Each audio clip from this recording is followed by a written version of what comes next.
దేవుడు చనిపోవడమేంటి, ఆయన శరీరాన్ని దహనం చేయడమేంటి, అంతా కాలిబూడిదైనా ఆయన గుండె మాత్రం ఈనాటికి సజీవంగా ఉండి ఒక గుడిలో ఇప్పటికీ కొట్టుకుంటూ ఉండటమేంటి? అవును, మీరు విన్నది అక్షరాలా నిజం. శ్రీకృష్ణ పరమాత్మ భౌతికంగా ఈ భూమిని విడిచిపెట్టి 5000 సంవత్సరాలు దాటుతున్నా ఆయన హృదయం ఇప్పటికీ సజీవంగానే ఉంది. ఎక్కడుందో తెలుసా? అలాగే కృష్ణుడు ప్రతిరోజూ రాత్రి ఏకకాలంలో 16,000 మందికి పైగా ఎలా కనిపించేవాడు?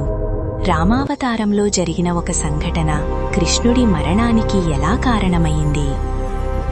ఇలాంటి నమ్మలేని గూస్బంప్స్ తెప్పించే ఎన్నో వింతలు, విశేషాలు ఈరోజు మనం తెలుసుకోబోతున్నాం. వీడియోని ఎక్కడా స్కిప్ చేయకండి, ఎందుకంటే చివరిలో మీకు తెలియని ఒక అద్భుతమైన రహస్యముంది. జై శ్రీకృష్ణ. శ్రీకృష్ణుడికి 16,108 మంది భార్యలు ఉన్నారని మనందరికీ తెలుసు. అయితే ఇక్కడ చాలా మందికి తెలియని, సైన్స్ కూడా సమాధానం చెప్పలేని ఒక అద్భుతం ఉంది.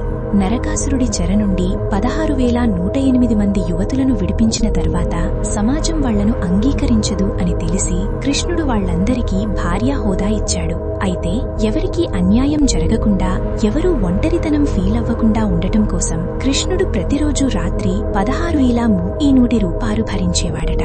అంటే ఏకకాలంలో ఒకే సమయానికి 16,108 మంది భార్యల పక్కన వారితో ముచ్చటిస్తూ కృష్ణుడు గడిపేవాడు. ఉదయం కాగానే ఆ రూపాలన్నీ మాయమైపోయి ఒక్క కృష్ణుడిగా మారిపోయి తన రాజకార్యాలు చూసుకునేవాడు. నారదముని స్వయంగా ఈ అద్భుతాన్ని చూడాలని ప్రతి ఒక్కరి ఇంటికి వెళ్లి చూస్తే ప్రతి ఇంట్లోనూ కృష్ణుడు నారదుడికి స్వాగతం పలికాడట. ఇది మల్టీవర్స్ లేదా క్వాంటమ్ సూపర్ పొజిషన్ కి ప్రాచీన ఉదాహరణ అని నేటి పరిశోధకులు ఆశ్చర్యపోతున్నారు. ఇక రెండో విషయం, మనం వీడియో మొదట్లో చెప్పుకున్న ఆ సజీవ హృదయం గురించి. మహాభారత యుద్ధం ముగిసిన 36 ఏళ్లకు కృష్ణుడు తన అవతారాన్ని చాలించి దేహాన్ని వదిలేశాడు. పాండవులు కన్నీరు మున్నీరుగా ఏడుస్తూ కృష్ణుడి దేహానికి దహన సంస్కారాలు చేశాడు. శరీరం మొత్తం కాలి బూడిదైపోయింది, కాని గుండె మాత్రం అగ్నికి కరగలేదు. అది ఒక సజీవ మాంసపు ముద్దలా కొట్టుకుంటూనే ఉంది. ఆకాశవాణి ఆదేశాల మేరకు పాండవులు ఆ గుండెను ఒక చెక్క పెట్టెలో పెట్టి సముద్రంలో వదిలేశారు. అది తేలుతూ తేలుతూ వెళ్లి పూరీ తీరానికి చేరింది. అదే బ్రహ్మ పదార్థం. ఈనాటికి ఒరిస్సాలోని పూరీ జగన్నాథస్వామి గుడిలో విగ్రహం లోపల ఆ కృష్ణుడి గుండె నిక్షిప్తమయ్యుంది. ప్రతి 12 లేదా 19 ఏళ్లకొకసారి పాత విగ్రహాల స్థానంలో కొత్త విగ్రహాలు ఏర్పాటు చేస్తారు. దీన్ని నవకల్లేబర ఉత్సవమంటారు. ఆ సమయంలో ఆ గుడి చుట్టుపక్కల ఉన్న ఊళ్లల్లో కరెంటు మొత్తం తీసేస్తారు. కేంద్ర రిజర్వ్ పోలీసులు ఆ ప్రాంతాన్ని తమ ఆధీనంలోకి తీసుకుంటారు. ఈ బ్రహ్మ పదార్థాన్ని పాత విగ్రహం నుంచి కొత్త విగ్రహంలోకి మార్చే పూజారి కళ్లకు గంతలు కడతారు, చేతులకు వస్త్రాలు చుడతారు.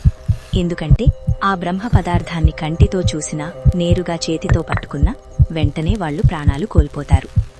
దాన్ని పట్టుకున్నప్పుడు చేతిలో ఒక కుందేలు పిల్ల గెంతుతున్నట్లుగా, ఏదో గుండె కొట్టుకుంటున్నట్లుగా అనిపిస్తుందని పూజారులు చెబుతారు. ఎంత ఆశ్చర్యం కదూ! ఇక మూడో అద్భుతం, సాక్షాత్తు భగవంతుడైన కృష్ణుడు ఎందుకొక సామాన్య వేటగాడి బాణానికి బలయ్యాడు? దీని వెనుక ఉన్న కర్మ సిద్ధాంతం వింటే మీరు షాక్ అవుతారు.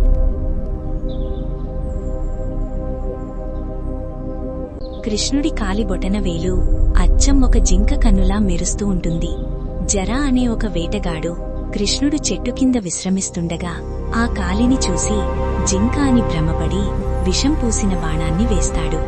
ఆ దెబ్బతో కృష్ణుడు అవతారాన్ని చాలిస్తాడు. వేటగాడు తీరా దగ్గరికి వచ్చి చూసి ఏడుస్తూ కృష్ణుడి కాళ్లమీద పడి క్షమించమని అడుగుతాడు. అప్పుడు కృష్ణుడు నవ్వి, ఇందులో నీ తప్పు లేదు. త్రేతాయుగంలో నేను రాముడిగా ఉన్నప్పుడు వాలిని చెట్టుచాటు నుంచి బాణం వేసి చంపాను. ఆ వాలివే ఇప్పుడు జరా అనే వేటగాడిగా పుట్టావు. నా కర్మను నేనే అనుభవిస్తున్నాను. దేవుడైనా సరే కర్మఫలాన్ని అనుభవించక తప్పదు అని ప్రపంచానికి చాటి చెప్పడానికే ఈ లీల అని అంటాడు. తప్పు చేస్తే స్వయంగా దేవుడికైనా శిక్ష తప్పదు అనడానికి ఇంతకంటే ఉదాహరణ ఏముంటుంది? విన్నారుగా, ఇవి శ్రీకృష్ణుని అంతు చిక్కని ఆశ్చర్యపరిచే రహస్యాలు. సైన్స్కి, లాజిక్కి అందని ఎన్నో లీలలు ఆ దేవదేవుడివి. ఇలాంటి అద్భుతమైన కథలు, భక్తి విశేషాలు మీకోసం ఎన్నో ఉన్నాయి. ఈ వీడియో మీకు నచ్చితే వెంటనే లైక్ చేయండి. కామెంట్స్లో జై శ్రీకృష్ణ అని రాయండి. ఇలాంటి మరిన్ని అద్భుతమైన ఆధ్యాత్మిక విశేషాల కోసం మన శ్రీకృష్ణ భక్తి SKD ఛానల్ని తప్పకుండా సబ్స్క్రైబ్ చేసుకోండి. నోటిఫికేషన్స్ కోసం బెల్ ఐకాన్ నొక్కండి. మరో అద్భుతమైన వీడియోతో మళ్ళీ కలుద్దాం. సర్వం శ్రీకృష్ణార్పణమస్తు. హరే కృష్ణ కృష్ణ కృష్ణ హరే హరే.